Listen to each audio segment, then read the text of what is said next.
So this question has been taken from MMD exam held on 8 November 2018. The question is, the area of the indicator diagram taken on one cylinder of a 9-cylinder 2-stroke engine is 400 millimeter square. Length of the diagram is 65 millimeter.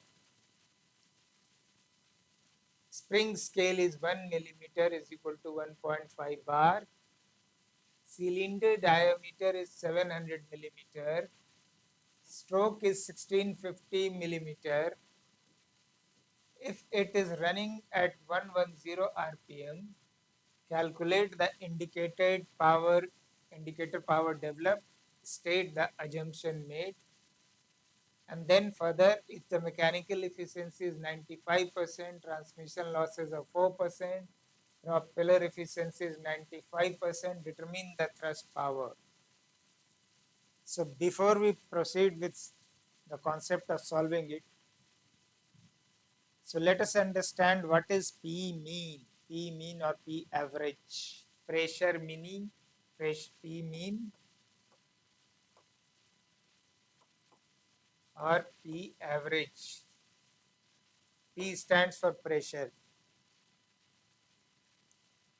इसको आप ऐसे समझिए, ये आपका cylinder है और ये जो रेड कलर से जो दिखाई गई है that is your burning fuel. यहाँ ऊपर एग्जॉस्ट वाल्व है जो अभी क्लोज कंडीशन में है. फ्यूल जस्ट इग्नाइट हुआ है तो इसके अंदर का गैस एक्सपैंड होगा, इस पिस्टन पे प्रेशर एग्जिट करेगा, इस प्रेशर की वजह से पिस्टन पे एक फोर्स होगा, वो फोर्स इसको डाउनवर्ड मोशन में लाएगा तो नीचे की ओर मूव करना शुरू करेगा. ये पिस्टन का पिस्टन रॉड यहाँ क्रॉस हेड से कनेक्टेड है, इतना आपको डिटेल जानने की जरूरत नहीं है, जस्ट फॉर सेइंग मैं बता रहा हूँ कि क्रॉस हेड से कनेक्टेड है and cross head is also connecting with the connecting rods से कनेक्टेड है और कनेक्टिंग रॉड का दूसरा एंड आपके साफ्ट से कनेक्टेड है, साफ्ट ऑफ द इंजन से कनेक्टेड है. तो पावर आप फिजिक्स में या पावर को कैसे डिफाइन किया गया है, पावर को अगर P लिखते हैं तो ये जो इसका डिफिनेशन है F इंटू वी, मतलब कोई चीज है जिस पे आप F फोर्स लगा रहे हैं और वो V वेलोसिटी से मूव कर रही है, V स्पीड से मूव कर रही है, दोनों सेम डायरेक्शन में है, फोर्स भी उसी डायरेक्शन में है जिस डायरेक्शन में स्पीड है, तो पावर जो है F इंटू वी होता है.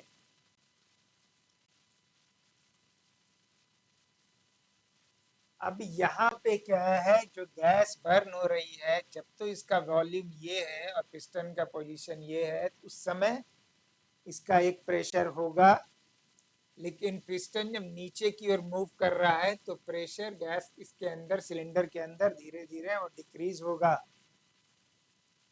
तो इसका मतलब क्या है कि जो फोर्स है, क्योंकि फोर्स आपको मालूम है फोर्स होता है प्रेशर इनटू एरिया, जिस ऑब्जेक्ट के क्रॉस सेक्शनल एरिया पे वो जो काम कर रहा है वो एरिया से मल्टीप्लाई करने पे फोर्स मुझे मिलता है. तो ये फोर्स, ये प्रेशर कंटिन्यूअस चेंज हो रहा है सिलेंडर में जब ये पिस्टन आपका नीचे की ओर आ रहा है, तो आपको ये फोर्स कांस्टेंट नहीं मिलेगा. तो क्या तरीका है कि फोर्स को मैं कांस्टेंट कर दूं, तो मैं ऐसा करता हूं कि ये जो ऊपर से नीचे तक आया फिर जो ऊपर तक गया जहां से स्टार्ट लिया था, तो उस प्रोसेस में जो इंडिकेटर डायग्राम जो मुझे मिला है उस डायग्राम को मैं उसके लेंथ ऑफ द डायग्राम से डिवाइड करूंगा तो मुझे एवरेज प्रेशर मिल जाएगा, एवरेज प्रेशर मिल जाएगा. एवरेज प्रेशर को मैं पिस्टन के एरिया से मल्टीप्लाई करूंगा तो एवरेज फोर्स उस पे मिल जाएगा पिस्टन पे थ्रू आउट द प्रोसेस. तो इससे आपको क्या हो रहा है कि फोर्स आपको मिल गया। अगर पिस्टन का मुझे स्पीड मैं निकाल लूं और इससे मल्टीप्लाई कर दूं तो मुझे पिस्टन को जितना बर्निंग गैस, बर्निंग फ्यूल जो पावर डिलीवर कर रहा है वो मुझे मिल जाएगा, जिसे हम इंडिकेटर हॉर्स पावर बोलते हैं।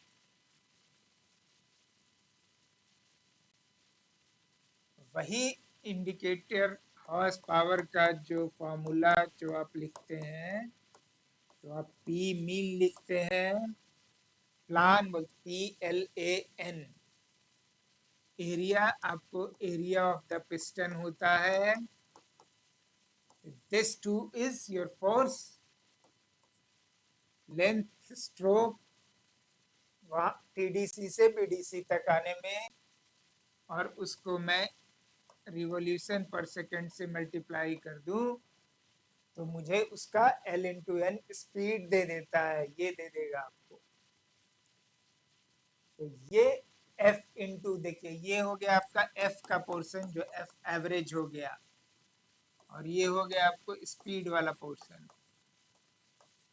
तो दिस इंटू दिस आपको मिल गया इतना power per unit time piston को डिलीवर हो रहा है, उसी को निकालने की बात की जा रही है यहाँ पे।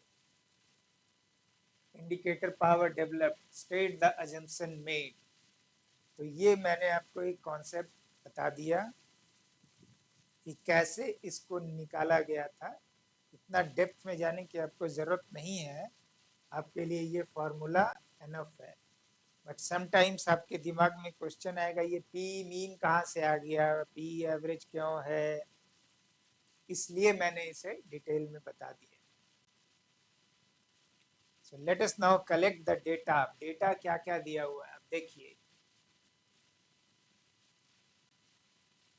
2 स्ट्रोक इंजन है, इंजन क्या है, 2 स्ट्रोक है।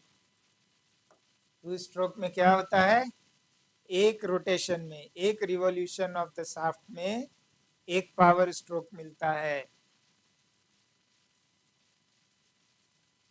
9 सिलेंडर इंजन है। सिलेंडर कितना है, नंबर ऑफ सिलेंडर 9 है। एरिया जो मुझे डायग्राम मिल रहा है, इंडिकेटर डायग्राम जो मिल रहा है, उसका एरिया दिया हुआ है। अगर उसको स्मॉल a अगर हम बोले तो एरिया ऑफ द डायग्राम जो है वो मुझे 400 मिलीमीटर स्क्वायर मिला। लेंथ ऑफ द डायग्राम, जो इंडिकेटर डायग्राम मिला है उसका लेंथ, हॉरिजॉन्टल लेंथ, वो मुझे मिला है 65 mm। तो उसको स्मॉल l से मैं अगर बोलूँ LD, तो ये 65 mm हो गया, दिया हुआ है क्वेश्चन में। Spring scale is 1.5 bar.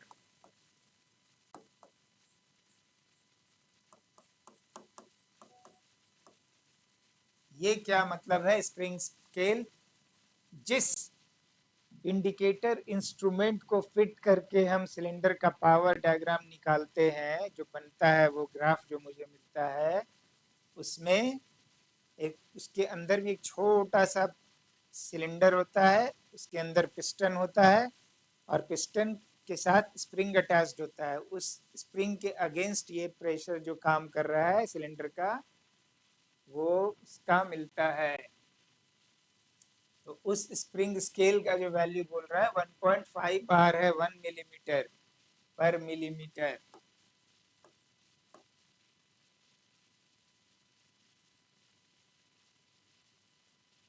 Stroke length आपको दिया हुआ है, capital L stroke length 1650 millimetre. RPM दी हुई है 110 आरपीएम।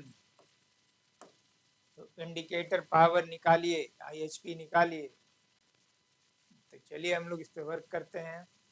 आपको पता है कि एरिया ऑफ द डायग्राम को अगर मैं डिवाइड कर दूं लेंथ ऑफ द डायग्राम से तो आपको पी मीन मिल जाएगा। पी मीन जो है एवरेज प्रेशर, वो area of the diagram that is A D, length of the diagram से डिवाइड कर देंगे तो मिलीमीटर में हमको पी मीन मिल जाएगा। क्यों?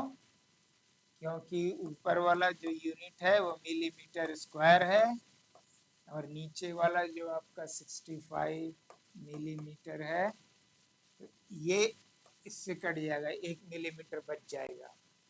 अब 1 मिलीमीटर मुझे दिया हुआ 1.5 बार है स्प्रिंग स्केल,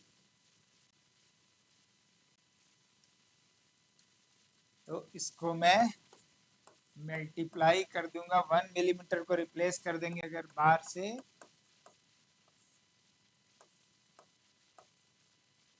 तो इतना बार प्रेशर आपको एवरेज प्रेशर पी मीन मिल गया।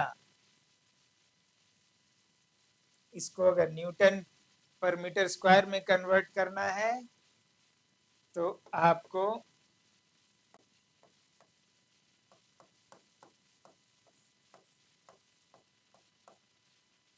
पता होना चाहिए 1 bar is equal to 10⁵ newton per metre square है।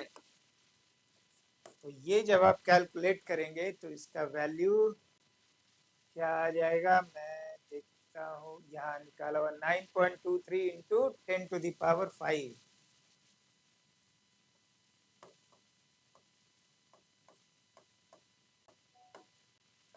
Newton per metre square. तो पी मीन आपको मिल गया। अब एक पिस्टन का मतलब एक सिलेंडर में अगर हम कंसीडर कर रहे हैं तो उसके लिए पावर जो मैं लिखता हूँ, उसका जो इक्वेशन अभी हमने बताया, फॉर्मूला जो बताया, P M mean into stroke length into area of the piston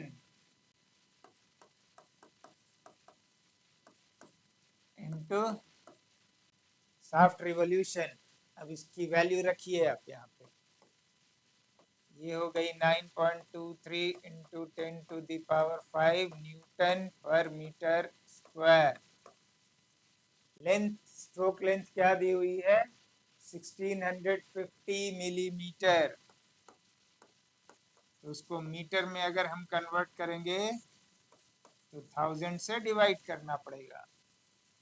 अब area of the piston pi D square by 4, D is the diameter, pi is 22/7। Diameter क्या दिया हुआ है, डायमीटर ऑफ द सिलेंडर दिया हुआ है आपको,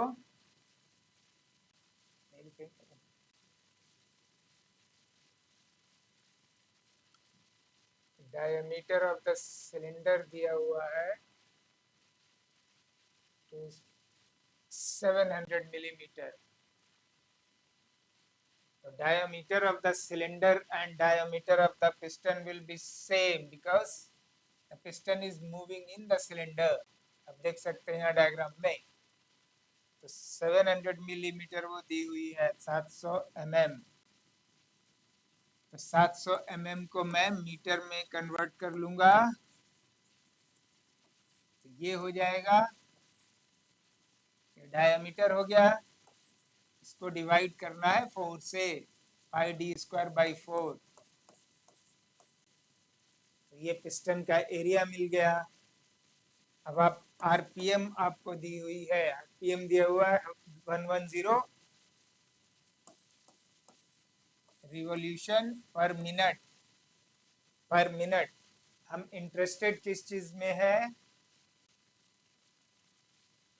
आईएचपी निकालने में, मुझे वाट में निकालना है, तो मिनट को मुझे सेकंड्स में कन्वर्ट करना पड़ेगा। तो सेकंड्स के लिए क्या कर देंगे आप, यहाँ 60 सेकंड्स हो जाएगा 1 मिनट। तो इसको जो कैलकुलेट कीजिएगा, आप देखिए क्या क्या कट जा रहा है यहाँ पे। देखिए आपका ये वाला यूनिट, ये मीटर स्क्वायर जब बाहर आएगा तो ये खत्म हो जाएगा, तो आपको न्यूटन मीटर पर सेकंड आपको मिलेगा। और इसकी वैल्यू जो आ रही है आईएचपी की, पर सिलेंडर, कितना मिल रहा है,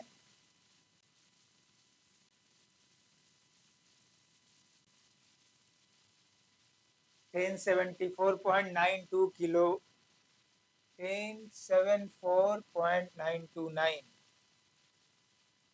1074.929 किलोवाट। ये आपको कैलकुलेशन से मिल रहा है for one cylinder.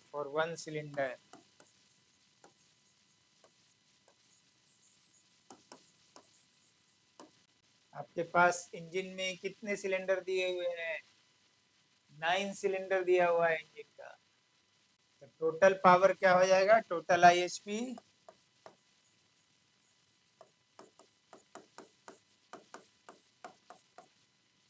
Nine, one cylinder के लिए ये पावर है, तो 9 सिलेंडर के लिए इतना किलोवाट आपको मिल जाएगा। इसका वैल्यू अगर जानना चाहते हैं तो यहाँ मैंने निकाला हुआ है 9674.364 9674.364 9674.364 kilowatt.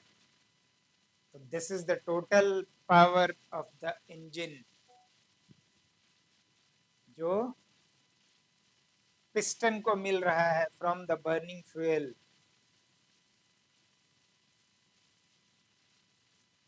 तो ये आपका एक आंसर हो जाएगा। अब दूसरे पार्ट के लिए क्या करना है? मैकेनिकल इफिशिएंसी दी हुई है, ट्रांसमिशन लॉसेस दिया हुआ है। इट मींस कि हमें ट्रांसमिशन इफिशिएंसी भी मालूम है। 100 में से 4 घटा देंगे तो 96% आपका ट्रांसमिशन इफिशिएंसी हो जाएगा। प्रोपेलर इफिशिएंसी 95% है। तो थ्रस्ट पावर मुझे निकालना है। तो थ्रस्ट पावर का डायरेक्टली भी आप इस फॉर्मूला से लिख सकते हैं।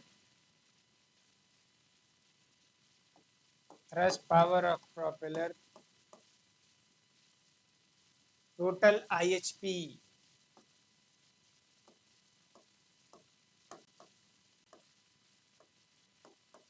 इसको मैकेनिकल इफिशिएंसी से मल्टीप्लाई कर देंगे। फिर मैकेनिकल के बाद आपको मिल गया ट्रांसमिशन इफिशिएंसी से मल्टीप्लाई करेंगे। ट्रांसमिशन के बाद प्रोपेलर इफिशिएंसी से आप मल्टीप्लाई करेंगे तो डायरेक्ट आपको थ्रस्ट पावर मिल जाएगा।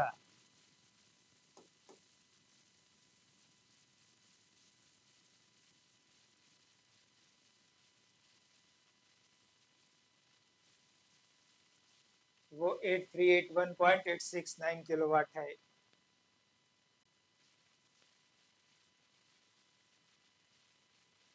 आप इसमें वैल्यू रख के कैलकुलेट कर लेंगे। 9674.364 इंटू मैकेनिकल इफिशिएंसी कितनी दी हुई है? 95 है तो 0.95 हो गया। ट्रांसमिशन इफिशिएंसी 96% है तो 0.96 हो गया।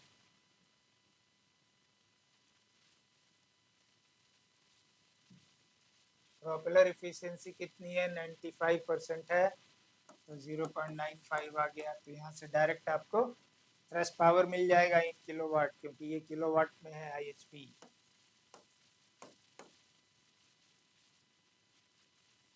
तो in one go you can आप निकाल सकते हैं। अब ये ऐसा क्यों आया?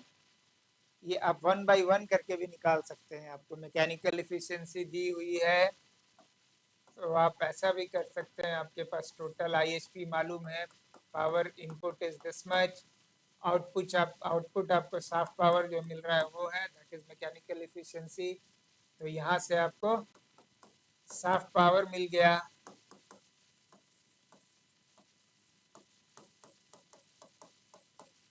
This is total IHP, total. अब साफ पावर मिल गया। अब आपको ये दी हुई है, आपको ट्रांसमिशन इफिशिएंसी दी हुई है। तो ट्रांसमिशन इफिशिएंसी क्या हो गया? इनपुट कितना दे रहे थे हम लोग? साफ पावर दे रहे थे। साफ में लॉसेस हो गया कुछ, तो हमें जो प्रोपेलर के पास जो मिला, प्रोपेलर के पास जो पावर मिला प्रोपेलर शाफ्ट में जो पावर मिला, जो अवेलेबल है, वो डिलीवर्ड पावर हो गया। तो यहाँ से आपको डिलीवर्ड पावर क्या हो जाएगा, टू द प्रोपेलर इज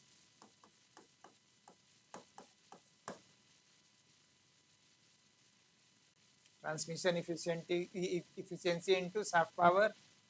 अब आपको प्रोपेलर इफिशियंसी दी हुई है। प्रोपेलर इफिशियंसी क्या होता है, प्रोपेलर पे पावर मैंने इतना पहुंचाया, इनपुट इतना दिया, बट मुझे थ्रस्ट पावर जो है आउटपुट ये मिल रहा है टीपी के बराबर। सो टीपी आपका क्या हो गया,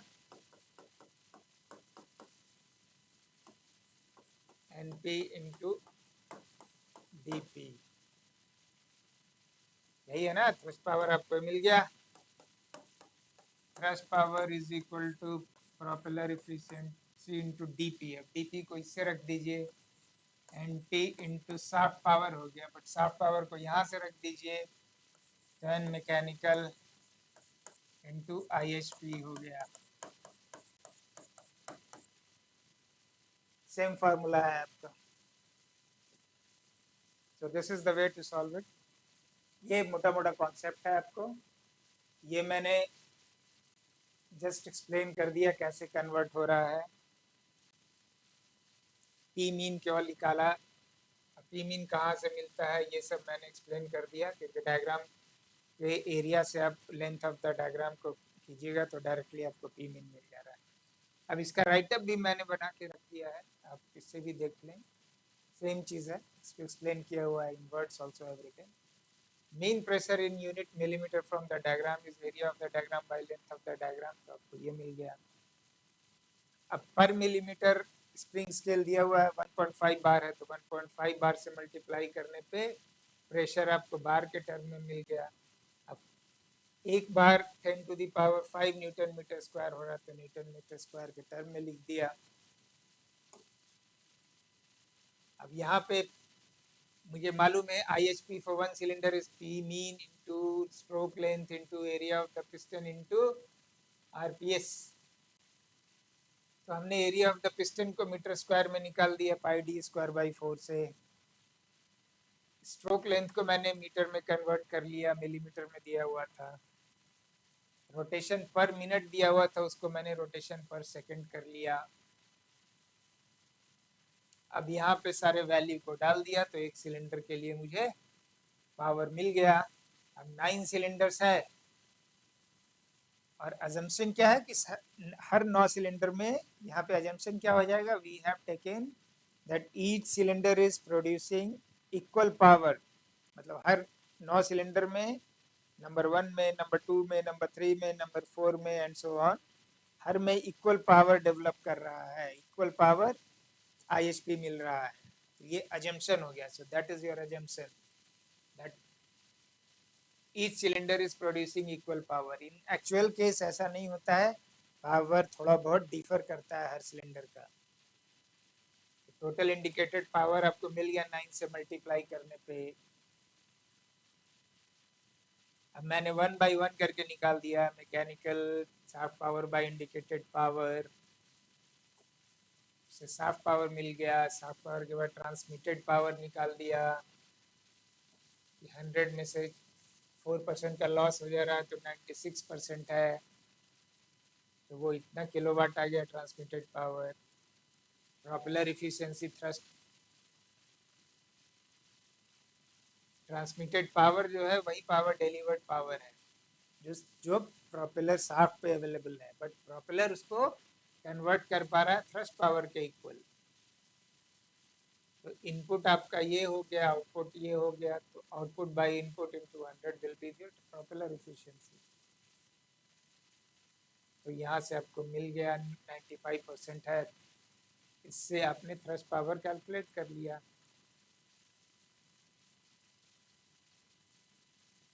So hopefully ये concept clear है। In case कहीं doubt है तो please write in the comment box so that I can elaborate on that point. Thank you.